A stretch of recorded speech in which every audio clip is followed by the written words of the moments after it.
we good? Here we go. Good evening, everyone. We started our meeting at 6:30 this evening, and unfortunately we had technical difficulties, so we're now just live.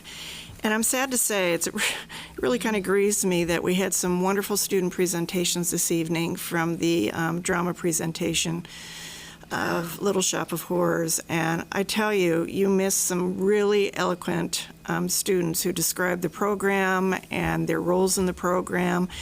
And more importantly, the role that this program that we support as a board has for students, as well as the wonderful opportunity for our community to come and witness the great things that our students are doing. So I'm very sorry that you weren't able to see their presentation, but I can assure you it was pretty darn great.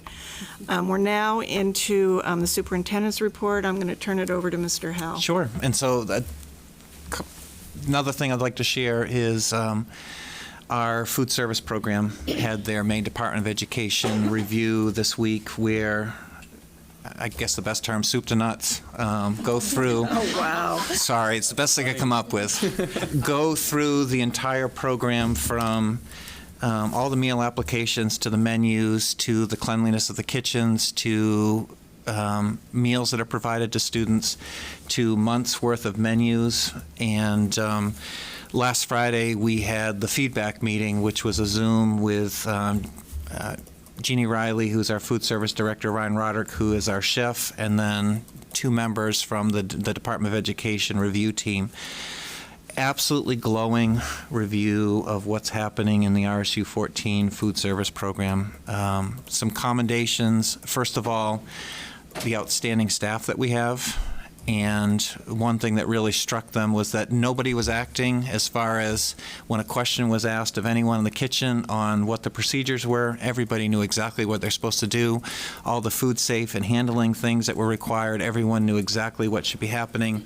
If there was, maybe one thing they noticed was someone learning a cash register was a new employee, another employee was quick to go and then help them.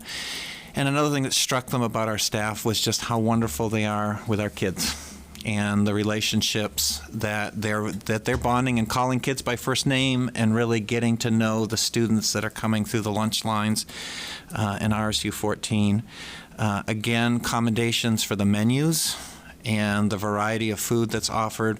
And just a reminder for the public, Jeannie and her crew are serving 2,200 lunches a day and around 1,800 breakfasts a day. So providing close to 4,000 meals, and doing it with supply chain issues, with labor issues, and making sure that everything is taken care of. The one finding, which I actually thought was kind of interesting, was that they found a menu on one day where not enough of a legume was offered within the menu. That's it. That's it for a finding. So when you look at all the possibilities that you have one day on a menu, on an ingredients list for that day, for one day in October, it's pretty good. So just a huge thank you and a huge shout out to our nutrition staff. Like everybody else out there, they are short-staffed, and they are constantly, every single day, trying to do the best that they can. But that just also just a huge shout out to Jeannie and Ryan and all of our kitchen managers for the outstanding job that they do training our employees and making sure that they have all the skills and tools that they need. But just an absolutely wonderful review, and we'll eventually get all of this documented in a letter. But the other nice thing is when they also bring somebody to be trained on how to review kitchens, because they know Jeannie has an outstanding reputation for food service across the state of Maine. A couple other things had a chance to sit in on this week, where our architects met with middle school students this past week and had the chance to really start looking at interior design and building feel through a kid perspective. And so representative kids from Wyndham Middle School and Jordan Small School sat with the architects and had the opportunity to look through about 120 different slides. And with every single slide, it was thumbs up, thumb in the middle, thumb down. And the ones that garnered the greatest support or the least amount of support The architects then went back to kids and said, why do you really like this? Why don't you like this? And really had an opportunity to get some kid feedback on design, on furniture, on feels and spaces. And interestingly enough, what they found from the older kids love big, grand, open spaces, big places they can talk. Some of the younger students, 5th and 6th grade, like smaller spaces where there are not so many other kids. And so it's just interesting developmentally, and I think it will be a good conversation for the construction committee as we look at structures and schedules within the building. How do we kind of honor both of those? The formal committee will be meeting next Thursday night, and they will be going through the exact same process. And they'll have the opportunity to look at a similar slide deck to say, yeah, we really like that, no, we don't. One thing that really pleased me is that the kids all liked what I like. So it won't be a battle. Won't be a battle when we come to interior design. Our kids have some great taste when it comes to that. Also, they're fantastic. The architects from La Valley Brendinger will be here on January 4th for the board meeting, and they will be presenting an update on a tremendous amount of work that's been done on site selection, site design, building massing, which getting an idea of what the buildings might possibly look like, some floor plans. So a lot of that work is progressing. Also give an update on where we are with the state project and working with things. Our next meeting with the Department of Education is next Wednesday in Augusta, where we're looking to kind of nail down those finalized plans, because once the state decides on a certain square footage, it then allows the architects to then start looking at common spaces, bathrooms, janitorial rooms, mechanical rooms, and all the extras beyond just simply classroom space and some of the programming spaces. So that should be an interesting conversation, be an opportunity for the board. And last, I think I will end with an exciting announcement from Christine. Very, very exciting news today. So if you recall, we had applied last year and we did not get it. And we applied again this year for a pre-K expansion grant. And we did receive the email today that we are conditionally approved and we can await next steps. What that means, I'm not quite sure about. We did apply for over $105,000. That is intended to support our continued partnership with outside providers. So as you know, we have a partnership this year with A Child's World. 3 additional local providers wanted to partner, so we included all 4, the current and the 3 additional, in the grant application. And the funds would really go to them to support that partnership. So from instructional resources, equipment, playground upgrades, to things surrounding professional development. So if they are at a certain quality rating level, QRIS level, this gives them an opportunity to move up in terms of their qualifications and rating. So that's an exciting opportunity for them to grow in their work, and it's been outstanding having conversations with them, visiting some of the sites, and really starting to develop more of a relationship as we look long-term to providing pre-K to families and giving that wide variety of opportunities for them to either attend down the road our pre-K programs, or decide they're ready for that next step, but they want to have a small, more customized approach maybe that some local provider can offer. And again, if you remember that conversation around the wraparound services that they can provide before and after. So we hope that this, we'll wait and see what it looks like, what our approval looks like down the road, but we really look forward to this and hope it helps them continue to grow. So very exciting. That is. It's exciting that we're partnering with preschools outside of the district. That's great news.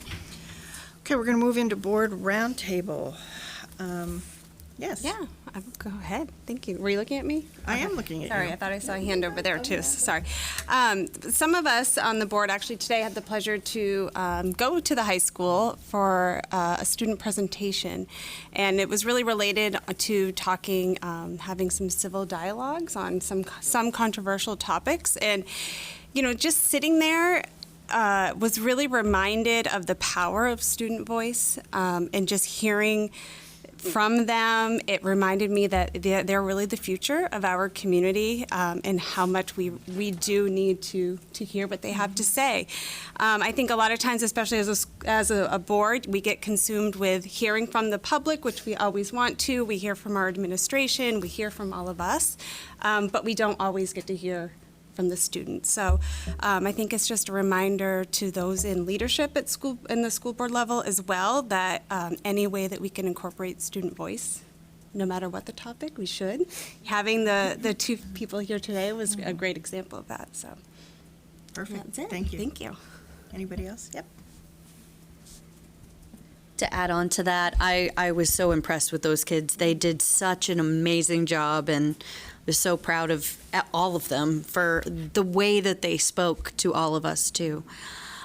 So just a couple things I wanted to give recognition to. On Monday night, Wyndham Primary School did their Family Academy and Title I night. And again, great kitchen staff. They taught us how to make parfaits. So, and had maple flavored yogurt. Thank you very much, because they didn't sleep very well that night. And then yesterday I had the distinct honor of going to the Manchester and Wyndham Middle School Chorus. And it was awesome. And I just want to thank Rose Underkoffler and Richard Nickerson for all that they have done with those kids. And I know that even my daughter, who is a very big introvert, had so much fun doing it, and that says something. So, Perfect. yeah, thank Excellent. you. Anybody else? Speaking of student engagement and hearing voices, I just wanted to remind the board again that the high school has graciously organized through the student council a set of dates for us to meet with a variety of student groups. And they took to heart the feedback that we wanted not just clubs and honor societies, but a broad spectrum of all the students, so that we get a broad brush of student thought and perspectives. And so our first one is on December 14th, and it's kind of the kickoff. We're going to be meeting at the high school, and we're going to meet at 7:35 in the small cafe at the high school. And if you want to get there early, you can snag some of the delicious breakfast offerings. And we will finalize our discussion at 8:05. So we'll be talking first. And Al, I don't know if you have any insight on that, your student council? We are having a meeting tomorrow to talk about that specifically. Okay. So I think the main thing we're going to be talking about tomorrow, because tomorrow's not, we don't usually meet on Fridays, or Okay. tomorrow's Thursday. Right? We're meeting tomorrow and Friday, actually. Okay. And we're basically trying to incorporate more kids to come to that meeting that aren't just part of these groups. So that's Yep. the main plan Yeah. for Thursday and Friday. And I had mentioned to the advisor of the We Can group that we met with, I have to piggyback on Kate. Those students were so thoughtful, and I came away impressed with some of the thought processes that they had, and it really was illuminating. And I mentioned that perhaps that group, if they're interested, be included in one of these dates to come and speak, because they had unique perspectives, and really, this program was really pretty outstanding. Just for the sake of the public, we're going to be meeting once a month. And I think I had mentioned before the various different groups. We hope to get good representation. I know that they've asked for the advisors for 2 to 3 representatives for each group, which may be challenging when I look at some of the numbers of groups that we're meeting with in the limited amount of time that we have. But it's a launch, it's a start, and we can tweak it as we go if we think that we need more time or a different way of operating. Anyway, December 14th, so I hope you can join. Anybody else for board roundtable? Seeing none, we're going to move into committee reports. Finance? Yeah, Finance met last night. We went over, first of all, we went over, as we often do, the revenues and expenses year to date. The reporting that we had was through October at this point, which represents a third of the year so far. Revenues were right on track. I think 66% remaining. And expenses, if you look at the various articles, and I think this is included in your packets, it was on mine, most of the articles are right in line with where they should be. The one exception is facilities maintenance, which makes sense because, facilities, we do a lot of the work in July and August, which is the first 2 months of the fiscal year. So that one's usually spent down faster. But other than that, we're in pretty good shape. We also got a preview of tonight's audit presentation just to discuss some of the findings and to look at where we stand. So just got a preview of that. And then lastly, we also took a look at budget format for our budget books this year, tweaking that a little bit to make it a little more meaningful in terms of comparing. Traditionally, we've seen various years of budgeted information, but we find it more meaningful to not only have what was budgeted, but where we actually ended up finishing, so we can see, where we're good at budgeting, where we may have some opportunities. So that was it. Great, thank you. Let's move on to facilities. I'm going to look to you. Construction will be meeting next Thursday night. We haven't met just as a committee. Right. Okay. Policy, we are meeting on Monday, and an agenda will be forthcoming for that. Curriculum? Yes, so we met on Monday, right before the other stuff. The committee heard presentations from art and music staff from all 3 levels. The staff are welcoming back in-person concerts and the all-district art show. This group of staff members have newly adopted Maine State learning results and will undergo a formal process next year with Christine Hessler. A request to have art and music staff work collectively on the March in-service day will be looked at for the spring. And to see specific highlights and barriers, you can see our minutes posted on the Curriculum Committee website. Next month, we actually meet January 9th instead because of the holiday. And the committee will hear from Title I and Tech Integration. Perfect. Thank you. Technology. We met on Monday as well. We had a short discussion around the new communication platform that's been evaluated for stakeholder input, functionality, what platforms it'll replace across the district, and that will come to A-Team. Has that already happened? So they'll go through, so A-Team has had a chance to take a look at that, and I guess the next step would be to get feedback on what part of it we want to move forward with. So it's an exciting platform. It's robust and it has the opportunity to streamline not only community connection and conversation communication around closures, but internal things, how we report our report cards, how our parents interface with the teachers, messaging. It's robust and it's built in sections. So A-Team will have a chance to give some feedback to tech on what they would like to start with. So that's been a process that's consumed a lot of time and has been done sequentially and now they're thinking about, well, how do we roll it out once we decide what we want to start with?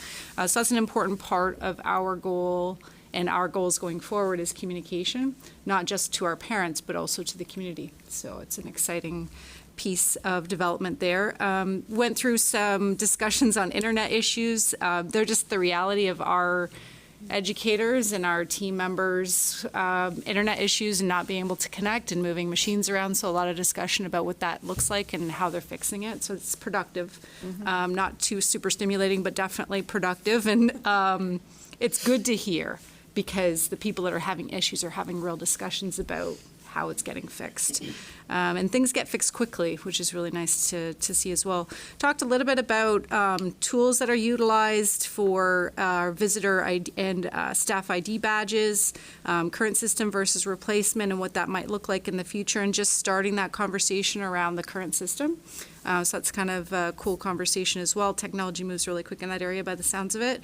And then talked a little bit about just some feedback that the team lead asked about proposed equipment. So the thing that I liked about this part of the conversation was, no doubt there's a list of equipment that has to be replaced by age and software and support, but really a topical conversation on what does it feel like for these devices to be used in the class? Are they working? Are they not working? Do we have the apps that we need? So I liked that top level ask. So there was a bit of a discussion about that.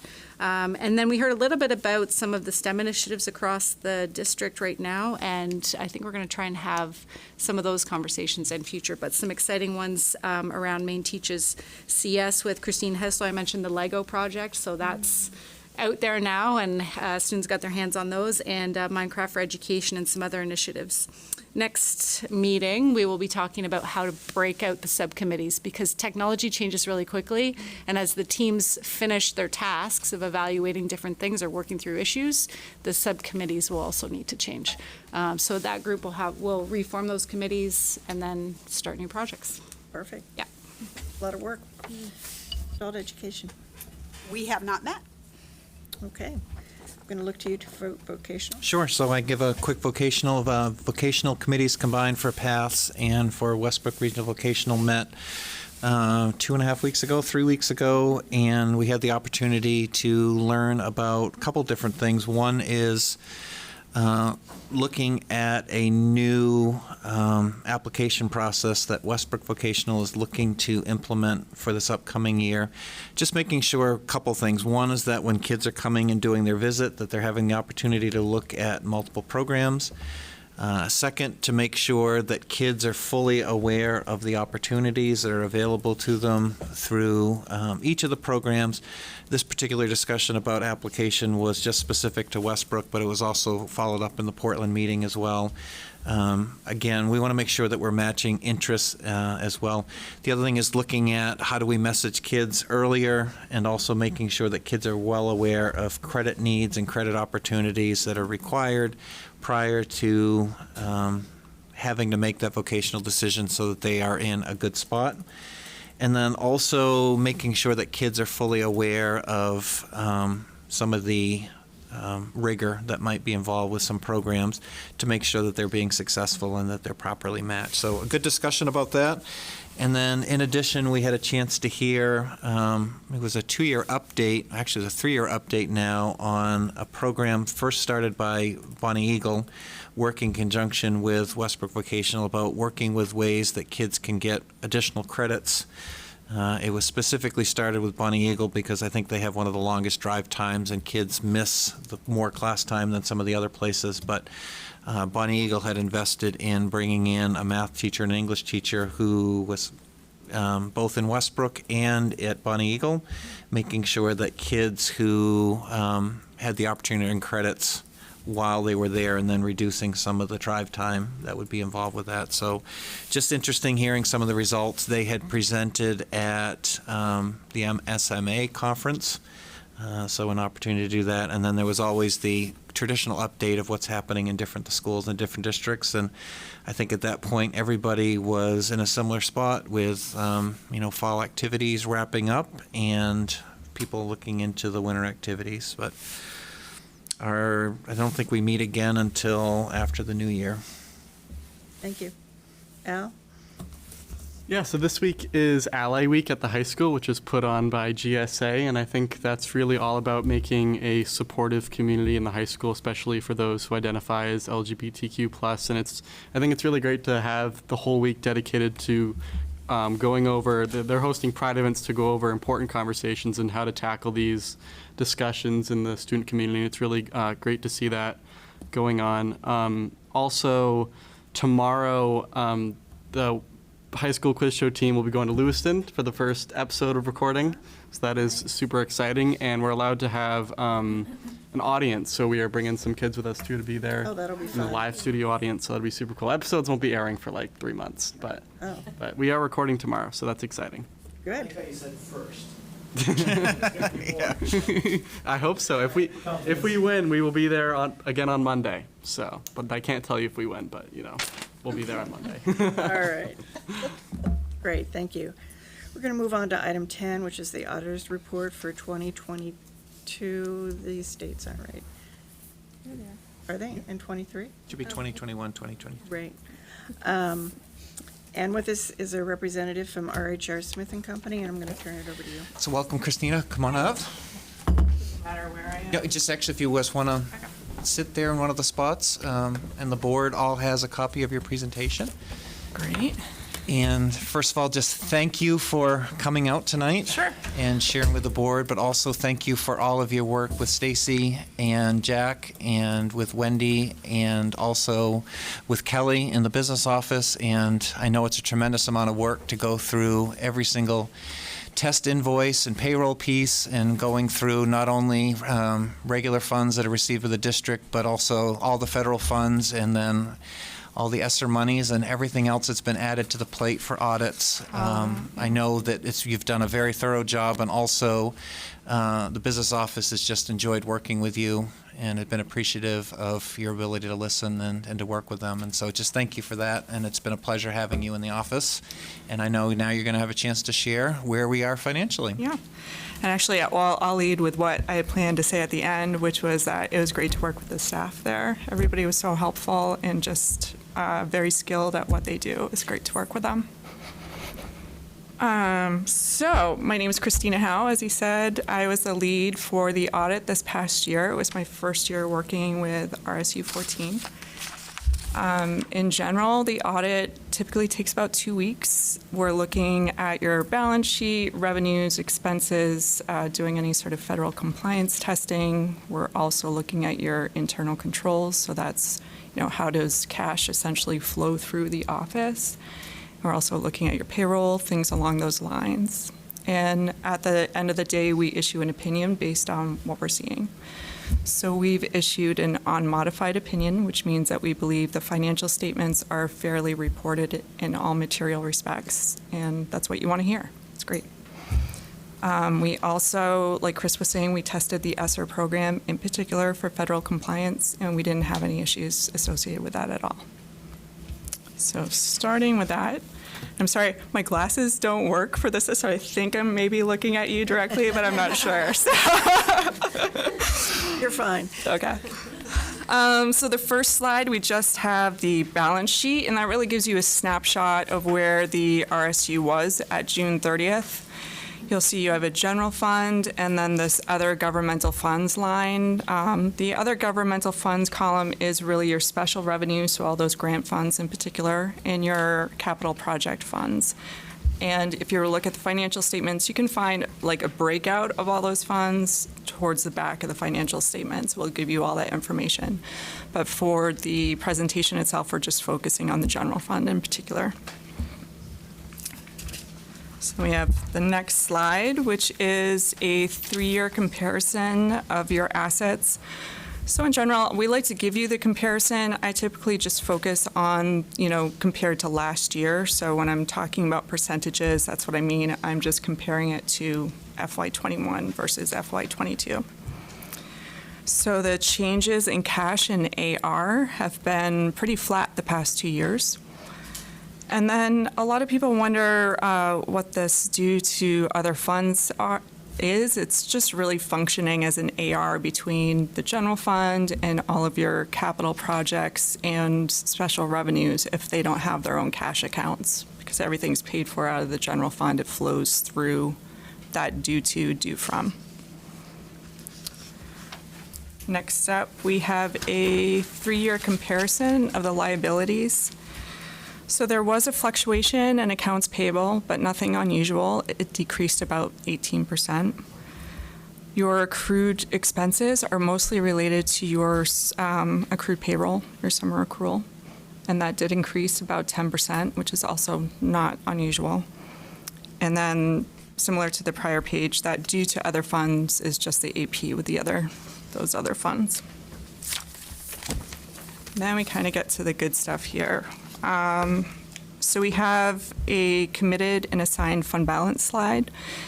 So within that, there's your assigned, and then there's your committed funds. So your assigned funds is actually 1.2 million, and that's just the amount of money that you've dedicated in your FY23 budget of unassigned funds to help offset the expenses for the FY23 overall budget. Then you also have committed funds of about $4.5 million, and that's made up of some capital reserves within the general fund itself, so planned projects that you have or things that you know are going to be replaced within your budget within the next few years. So you can tell there's been quite a drop compared to the prior year in those two categories. It was a decrease of 27%, most of it having to do with the committed fund balances. And if we go to the next page, we have your unassigned fund balance, and you can see that went up quite a bit. So most of that did relate to the change in that committed fund balance. So it decreased in one category, increased your unassigned. Right now, the RSU is over the 9% that the state really allows for you for it. So by 9%, I'm saying they say 9% of your prior year's budget is really where they want to see your fund balance total to be. So right now you're over. And what they do is they give you about it's a 3-year period to use those funds as helping to offset your budgets. So I know there's a plan for that in place. And we have the next slide, which is your statement of revenues, expenses, and changes in fund balances for the general fund and the other governmental funds. And it just shows you can see the types of revenue up top, your different expenditure lines. Overall, there's been about a 10% increase in the fund balances, so that includes both the general fund and all the other funds in total. And then we have a pie chart on the next page for your general fund revenues. So you can see local revenue makes up the majority of the revenue types that you have at about 60%. And then that's followed by the intergovernmental revenue. So that would be your state and federal funds. And then finally, for the next slide, we have the general fund expenditures. And regular instruction makes up about 36%, followed by special education at 16%. And then you have all the other types of expenditures there. So that's the presentation itself. And then I just wanted to go over some of the things that came up over the course of the audit. I'm not going to really dive that deeply into what the management letter comments were. I think you guys have a copy of that. But in general, we're just recommending really looking at your student activity procedures and then making sure that the schools are following the best practices with those procedures. We're recommending that all general fund operations, any sort of related expenditures, land on that warrant that is reviewed and signed by the school board. With payroll, there were just some issues noted with that, with the liability accounts, and then also with some timesheets. I think both of those have been addressed, and all the comments were talked about with the finance staff, and they definitely have a plan of action on how they're going to take care of those findings. Perfect. Anybody have any questions? For the benefit of the board, should we talk about some of the findings in more depth? Sure. Explain what those were, what we talked about last time. Yeah, so sure. Just a couple things we'll talk about, and specifically with student activity accounts. offices are often collecting, or let me just start with a classroom teacher. Classroom teacher's collecting checks for a field trip, or the office is collecting checks for a particular thing. And I think part of this also was the timeliness of which those things get deposited to make sure. So it's not that things are happening with the accounts, it's just they need to be, as soon as we receive them, they need to make it. We have made purchases in the past of desktop check depositors. I don't even know what they call. I guess Yeah. that's what they call it. Yeah. And so making sure that those things happen in a timely manner, and then also just making sure that for large sum cash receipts, that there's the backups and things, which we know is being done for gates and things like that, but just looking across all the different cash. And I know some discussion we had last night, some of the larger amounts, we may not be able to do it, that a kid brings in $2 for a field trip, gives it to his teacher, looking at ways that we can check off that. So that was one element of it. Another element that we talked about is some of the items that came up that don't necessarily appear in a warrant, where sometimes we're doing transfers. One, I think the largest one is the $1.7 million that we transfer to the town of Wyndham, but doesn't appear on the warrant. It just that the board approves it to the budget. We get that bill from the town and we go ahead and pay that. So we figured out a way now for those large electronic transfers. I think a couple of the other ones were actually some bank transfers where we paid off a lease or a loan. Yeah. And so Stacy has figured out now how to get that onto the warrant, even though it's an electronic transfer, not a check. So we've gone ahead and we've taken care of that.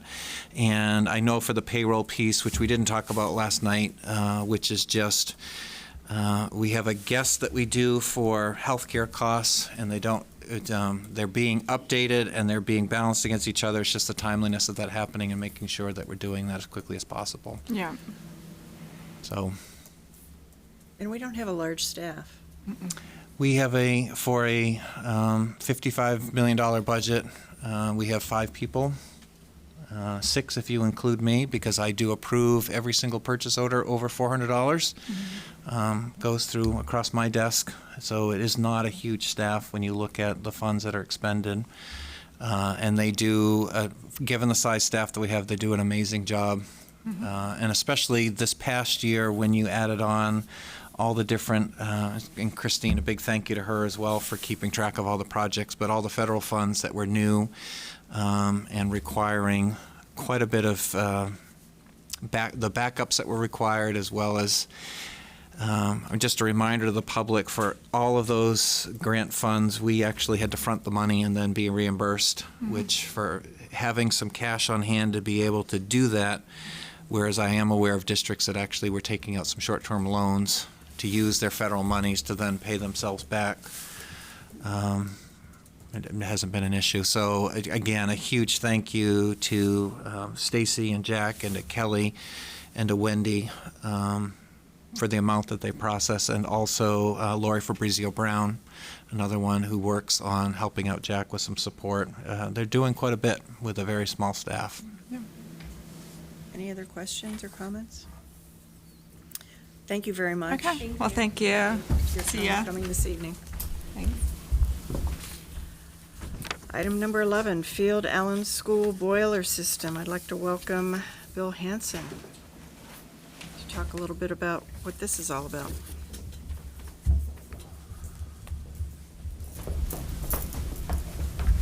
Welcome. Right. What I'm talking about is not nearly as exciting as the other things you talked to tonight. So, just plain and short of it, Field Allen has an HB Smith boiler. It's a 19A.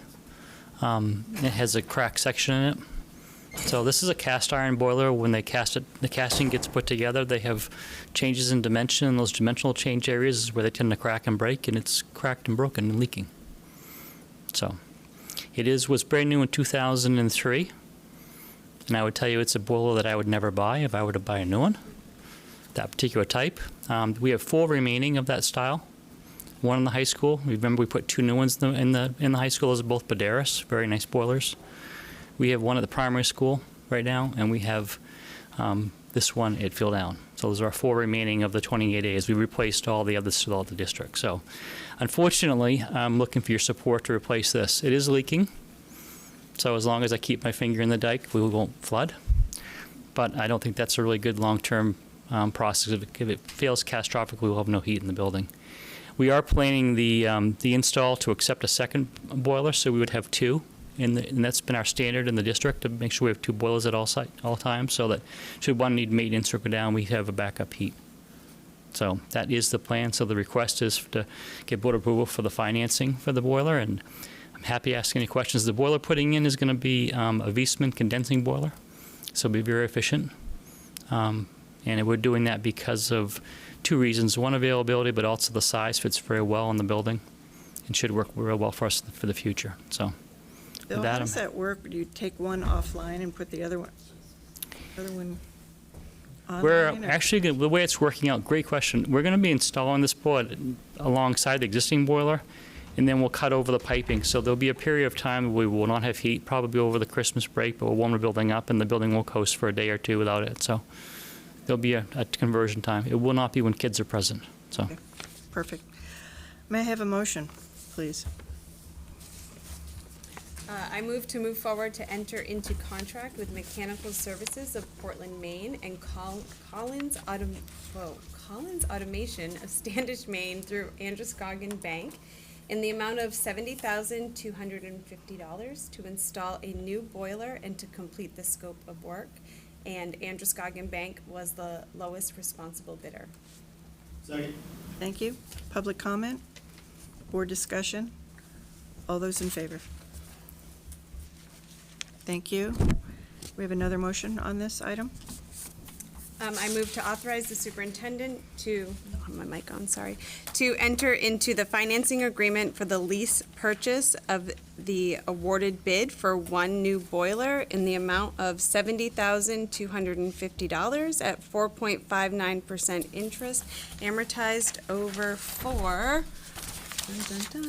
years at an annual cost of $18,761.82, should that be in the best interest of the district pursuant to 20A MRSA subsection 40013 in the format presented. Second.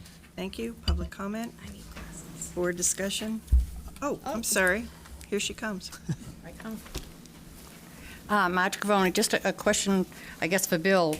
I know interest rates have gone up, and I can't remember in the past, but is 4.59% higher than what we have been paying? I see Chris is going like this. Yeah, it is higher. Unfortunately, we're in a position where we need to have the funds, and the interest rates have gone up. Our other rates have been in the 3% range, Chris, in the past. I actually want to say our high school boilers are actually in the mid-twos. Yeah. Sign of the times, right? Yeah. Okay, no further board discussion? Oh, there is. Yeah, you're probably gonna ask the same, you go ahead. No. I don't get it. No, that was the comment that I was going to make. Nothing about the boiler per se, but I just wanted everybody to take note of the interest rate, because, municipal financing is usually pretty cheap, and to see something in this range, as we're entering into budget season, it's just, anything that we're going to be financing is not just the cost, but there's going to be a premium associated with it. So it's just something good to keep in the back of our minds. Right, thank you. My question was really just catching myself up. This is something that we had budgeted this is an expenditure we were not planning for. It wasn't, we have 4 left. We weren't thinking that these are going to be replaced Yeah, the next one I would plan on replacing would be primary school's boiler next year. next year. So it's not on the And plan. How are we funding? We're leasing it, but we don't have funds that we can use to pay for this instead of paying 4.59%. So we will find a way to cover the cost of this. The $18,000 we will cover this year. We'll put it into next year's budget, and we will cover it out of Bill's budget. Okay. So we couldn't purchase it outright? That wouldn't be possible, instead of financing it? I would say it's possible, but it's not necessarily the best use of cash flow. We do have a board contingency fund that we can use in the case of something like this happening. That's contingency, but we haven't traditionally done that just because it's easier for the cash flow to just smooth it out over a period of years. I don't know if you want to add anything to that, Chris. No, and fortunately, this is not a large payment and it's not a large project. And the amount of interest that we're actually paying over time is not huge compared to some of our other purchases. We're also entering into the heating season, and I would rather save some of that extra flow in case we lose something else. Okay. Question? Might there be an opportunity a year or so down the road to refinance at a lower rate? I don't know with school. No, it would actually, I would go with actually a different recommendation, where if we get to year end and we have some unexpended funds, I would actually prefer just to pay the loan rate off, and just to cover that out, because it does two things. One is that it gets the expense off the books, but also reduces the budget for next year. And so finance does go through that operation every year to look at, here are some possible leases that are coming close to the end. Can we pay off some of them? So that would be a good time to take a look at it at that point. And none of our leases have prepayment penalties, right? No, they don't. So we're free to do that. Any other comments? Are we ready to vote? All those in favor? Thank you. Item number 12, policies. May I have a motion, please? I move to approve the second reading of JLF, Child Abuse Reporting, Prevention, and Education. Second. Any public comment or discussion? All those in favor? Thank you. Another motion, please. I move to approve the second reading of BEAA, Standard Operating Procedures to Guide Communication with Public. Second. Thank you. Public comment or discussion? All those in favor? Thank you. Another motion. I move to approve the second reading of GBN, Family and Medical Leave. Second. Any public comment or discussion? All those in favor? Thank you. Moving on to item 13. Yes, so we will be doing the election of school board chair now. So nominations are now in order for the office of chair until November 2023. I nominate Kate Bricks for chair. Second. Any further nominations? Okay. If not, the motion to close nominations is in order. I move we close nominations. Second. Is there any public comment? Any board discussion? I have a comment. I definitely want to just acknowledge Kate for her time that she is serving, and looks like you will possibly be continuing to serve. We haven't voted yet. But I do, to echo Marge's comments, it's a huge time commitment. And even in my role, there's been times that have not been able to attend some things, and Kate has been on the ball and has been there and has been really great with communication, and I hope everyone is able to see that, because I have definitely been able to see that over the past year and a half, not sure. So certainly look forward to possibly you being reelected.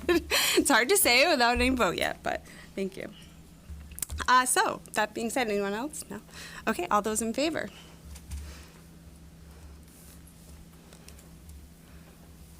It passes. I'm off the hook now, right? Oh, God, I'm still on the hook. Okay, so I move to appoint Kate Bricks as chair until November 2023. Second. Any public comment? Any board discussion? I can't read all this. All those in favor? Thank you, Kate. Thank you. Thanks for your support, but I can tell you it takes 9 of us to move this train along, so I appreciate all your support. Yeah, thank you. It's you now. It's me now? Yeah. Like, I can't even see half this. Nominations are now in order for the office of vice chair until November 2023. I nominate Kate Levier for vice chair. Second. Any further nominations? If not, the motion to close nominations is in order. I move we close nominations. Second. All those in favor? Thank you. May I have a motion, please? I move to appoint Kate Levier as vice chair until November 2023. I think you were Oh, supposed to say that. I'm sorry. Am I supposed to say that? Good gosh. See? Wow. Yeah, see, it's not What a just me. Yeah. Let's go back. Let's go back. I'm so used to you doing it. I move to botched it, appoint Kate Levier as vice chair until November 2023. Second. Any public comment? Board discussion? I just want to say thank you for your support, because it's nice to have a sounding board, and I know you put in a lot of time too, so I appreciate your efforts. Thank you. Thank you. Yeah. All those in favor? Thank you. Let's move on to item number 15, report of the secretary. I move to approve the minutes of the November 16th, 2022 meeting. Second? Public comment, board discussion. Just to remind everybody that you didn't have to be there in order to vote on the minutes, as long as you reviewed them. So, that's it. Speaking for yourself? Speaking for new board members, anybody? Okay. Great, thank you. All those in favor? Thank you. Item number 16, a motion, please. I move to enter into executive session to discuss RSU 14 Administrators Association contract negotiations with the RSU 14 Board of Directors pursuant to 1 MRSA subsection 4056D. Second. All those in favor? Thank you. We're in executive session. I know. Handles. I know. Too much. Is it fuzzy on anyone else's page?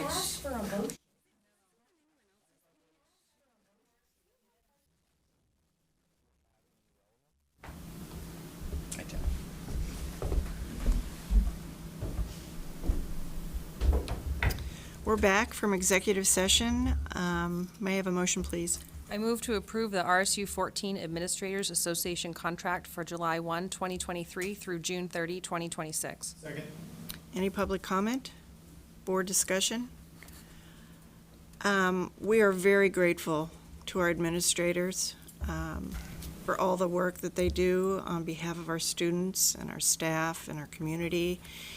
And we are very pleased that the negotiation process was as positive as it was. I think we have good relations, which is good for the district.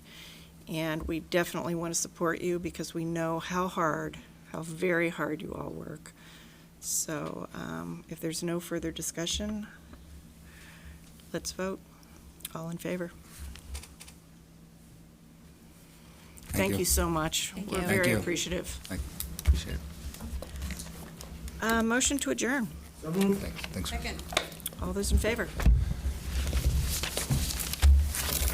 Wow. That was. 8 o'clock, people. Okay.